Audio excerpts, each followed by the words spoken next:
ಎಲ್ಲರಿಗೂ ನಮಸ್ಕಾರ. ಈ ಒಂದು ವೇದಿಕೆಯಲ್ಲಿ ನಿಂತಿರೋದಕ್ಕೆ ನನಗೆ ಖುಷಿ ಆಗ್ತಾ ಇದೆ. ವಾಮನ ಈ ಸಿನಿಮಾ ಡೈರೆಕ್ಟ್ರು ಶಂಕರ್ ಎಷ್ಟು ಎಫರ್ಟ್ ಹಾಕಿದ್ದಾರೆ ಅಂತ ನಾನು ನೋಡಿದ್ದೀನಿ. ಅವ್ರಿಗೆ ಯಶಸ್ಸು ಖಂಡಿತವಾಗ್ಲೂ ಸಿಗುತ್ತೆ ಸರ್. ಅದೇ ರೀತಿ ನಮ್ಮ ನಿರ್ಮಾಪಕರು ಆ್ಯಕ್ಚುಲಿ ನನಗೆ ದುಡ್ಡನ್ನ ಯಾವಾಗ ಹೆಂಗೆ ಕಳಿಸ್ತಾ ಇದ್ರೆ ಅಂತ ಗೊತ್ತಿಲ್ಲ.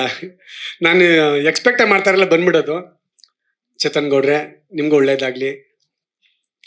ಇನ್ನೊಂದೇನೆಂದರೆ, ನಮ್ಮ ಬಾಸ್ ನಮ್ಮನ್ನೆಲ್ಲ ಚಿನ್ನ ಅಂತಾನೆ ಕರಿತಾ ಇದ್ದೀನಿ ನಾನು. ಆ್ಯಕ್ಚುಲಿ ನಮ್ಮ ಡಿ ಬಾಸ್ ನನ್ನ,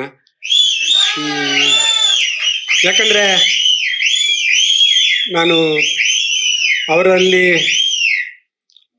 ತುಂಬ ನೋಡಿದ್ದೀನಿ, ಅವ್ರ ಜೊತೆ ತುಂಬ ಇದ್ದೀನಿ. ನಾನು ಹಸು ಎಲ್ಲ ಸಾಕೊಂಡಿದ್ದೆ. ನನ್ನ ಮನೆಗೆ ಬಂದಿದ್ರು ಅವರು. ಹಸುಗಳೆಲ್ಲ ನೋಡಿ ತುಂಬ ಚೆನ್ನಾಗಿಟ್ಟಿದ್ಯಾ ಚಿನ್ನ ಹಸುಗಳನ್ನ ಅಂತ ನನಗೆ ಅಪ್ರಿಸಿಯೇಷನ್ ಮಾಡ್ತಾಯಿದ್ರು. ಅವರ ಹೀರೋ, ನಮ್ಮ ಹೀರೋ ಅಂತಾನೆ ಇವತ್ತು ಕರೆಯೋದು, ನಮ್ಮ ಹೀರೋ ಧನ್ವೀರ್. ಧನ್ವೀರ್, ನೀವೇನು ಹೇಳ್ತಾ ಇದ್ದೀರಾ, ಅದು ತುಂಬ ದೊಡ್ಡ ಮಟ್ಟಕ್ಕೆ ಹೋಗಲಿ. ನಮ್ಮ ನಾಯಕ ನಟ ಇನ್ನೂ ಹಲವಾರು ಯಶಸ್ವಿ ಸಿನಿಮಾಗಳಲ್ಲಿ ಆ್ಯಕ್ಟ್ ಮಾಡಲಿ ಅಂತ ಆ ರಾಯರಲ್ಲಿ ನಾನು ಕೇಳ್ಕೊತೀನಿ. ಮತ್ತು ಇಡೀ ಚಿತ್ರತಂಡಕ್ಕೆ ಒಳ್ಳೇದಾಗಲಿ.